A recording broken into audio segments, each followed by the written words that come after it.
This strange limbo time of the coronavirus pandemic has created unexpected space for the less sociable pursuits such as reading and catching up with those things you've always meant to read, such as Toni Morrison's Beloved, which I finally managed to catch up with and is subject of one of these other videos, and I heartily recommend it. But these discombobulating times also call for comfort and safety in the familiar. And so comfort reads can foster understanding and reflection of the importance of the smaller things in life, which sometimes turn out to be the bigger things after all. Comfort reads are good for the soul, in the same way as comfort food is good for the weary, whether that's fish finger sandwiches, banana custard, or, say, a jar of honey. So I shall leave the great philosophical and political tomes to my learned colleagues, and instead share with you my comfort read of A. Milne's Winnie the Pooh, a children's classic with its gentle humour and heartwarming stories of a small boy and his friends. These stories are best read aloud, ideally in the company of children, but there's also an audiobook which is well worth a listen, which has Stephen Fry as Winnie the Pooh and Judi Dench as Kanga. But whatever you do, don't confuse A. Milne with Disney. It's not the same at all. Like much children's literature, A. Milne speaks to young and old on a basic and on a philosophical level, and it is timeless in its charms. The depiction of everyday childhood imaginings reveal truths about the human experience, what it is to be curious or excited, what it is to be anxious or scared or sad, and what it is to be loved and to love. The carefully crafted characters that A. Milne puts together are easily identifiable in the traits of people around us, which reflect on the range of human moods and emotions. Through Christopher Robin's eyes, we meet his friends. Winnie the Pooh is obviously the key character, a bear of very little brain, who is warm-hearted and a firm friend, and who, like us in lockdown, attempts to do his stoutness exercises every morning, but he does have a weakness for honey and zero willpower. And then there's Piglet, who is Pooh's loyal sidekick, who finds it hard to be brave being such a small animal, and he often pleads a headache or thinks of something important he has to do elsewhere when he perceives danger around the corner. And then there's Eeyore, who lives on his own in a gloomy thistle field, feeling glum and lonely, and pushing people away with his sarcasm and pessimism, but whilst also craving their attention. For instance, when Pooh asks, "What's the matter, Eeyore?" Eeyore replies, "Nothing, Pooh Bear, nothing. We can't all, and some of us don't. That's all there is to it." And in that way, sometimes he closes down conversation when actually what he really needs is someone to talk with. And then there are the rest of the friends, including Rabbit and his friends and relations, Owl, who is seen as wise and thoughtful, although in truth is mainly pretending to know things, and Kanga and Roo, who are the newcomers to the 100-acre wood. There are also some lessons in this children's literature masterpiece in 2020 that teach us in our current experience of the pandemic. I've identified 4 main lessons that I'd like to share with you. The first is how to cope when familiar things become strange.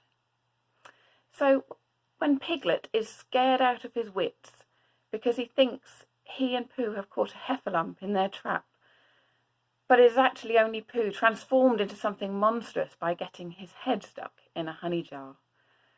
And when 100-acre wood is flooded, everyone is trapped at home and cannot visit their friends.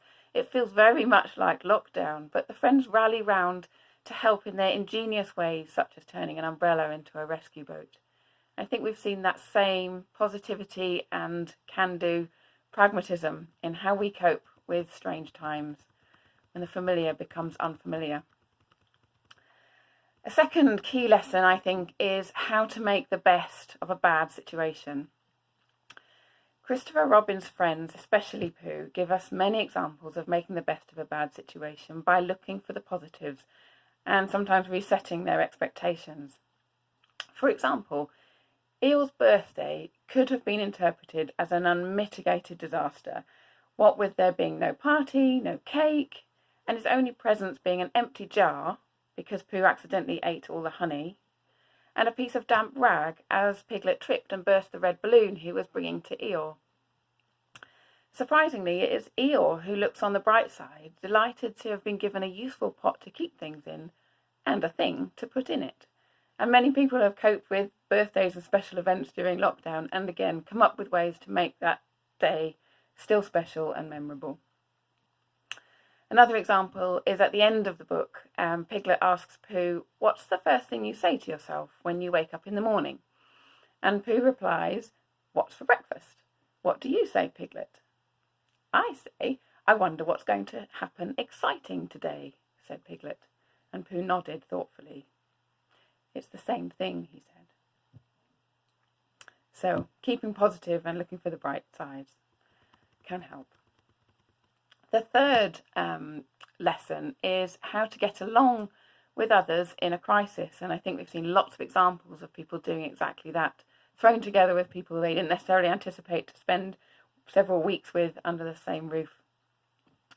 So Christopher Robin's friends didn't choose each other. They were thrown together and they have to get to know each other, working out each other's strengths and foibles, much like we do with colleagues in the workplace. Their friendship and team spirit, however, are tested in the various adventures, such as the expedition to the North Pole, which turned out to be a stick that Pooh found to fish Roo out of the stream.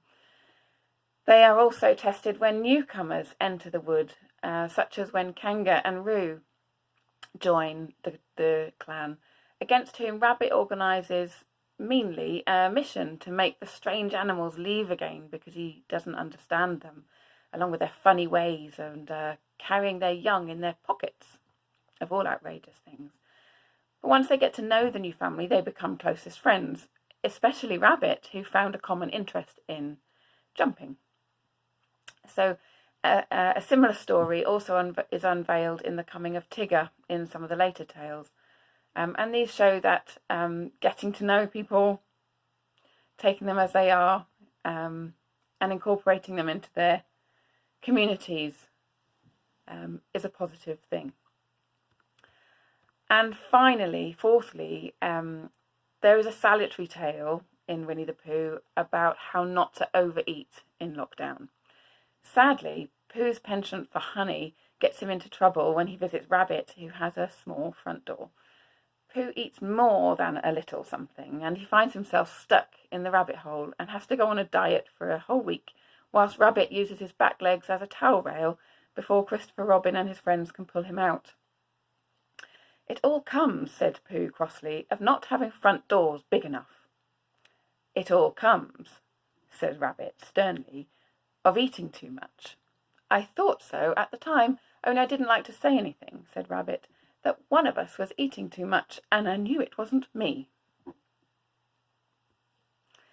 If you've already read these stories, I hope I've reminded you of some of your favourite tales and characters.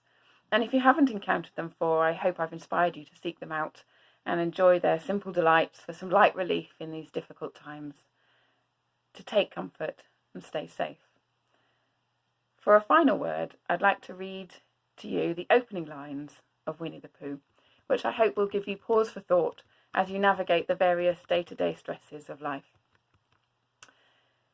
"Here is Edward Bear, coming downstairs now, bump, bump, bump, on the back of his head, behind Christopher Robin. It is, as far as he knows, the only way of coming downstairs, but sometimes he feels that there really is another way, if only he could stop bumping for a moment and think of it.